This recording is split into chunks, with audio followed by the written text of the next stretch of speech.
കർത്താവ് നയീൻ എന്ന പട്ടണത്തിൽ ചെല്ലുകയാണ്. അവിടെ ഒരു മരണ വീടാണ്, ഒരു ഭവനം, വലിയൊരു ഘോഷയാത്ര വരികയാണ്. Praise the Lord. ഒരു മരിച്ചവനെ ചുമന്നുകൊണ്ട് ഒരു വലിയ ഘോഷയാത്ര വരികയാണ്. പക്ഷെ ആ പട്ടണത്തിന്റെ അകത്ത് നടക്കുന്നത് ദുർമരണങ്ങളാണ്. അവിടെ ഒരുവിധം പ്രായമായി വരുമ്പോൾ പുരുഷന്മാരെല്ലാം മരിക്കും. ഇവിടെ ആ സ്ത്രീയുടെ ഭർത്താവും മരിച്ചു, ശാപം. ആണുങ്ങൾ നഷ്ടപ്പെട്ടു. എത്രയോ ഭവനങ്ങൾ ഞാൻ കണ്ടിട്ടുണ്ട്. ചില വീടുകളിലൊക്കെ പിന്നെ ആണുങ്ങൾ വാഴാത്ത കുടുംബം. ഇത് കണ്ടപ്പോൾ മനസ്സലിവുള്ള ഒരു ദൈവം. നമ്മുടെ കർത്താവിന്റെ ഏറ്റവും വലിയ പ്രത്യേകത എന്താണ്?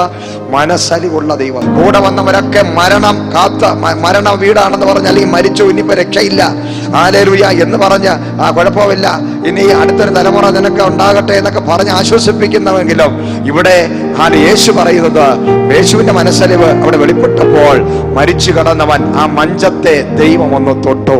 ഇന്ന് ആത്മാവ് ഞാൻ പറയുകയാണ്, നിന്റെ വിഷയങ്ങളെ തൊടാൻ ശക്തിയുള്ള ഒരു ദൈവമുണ്ട്.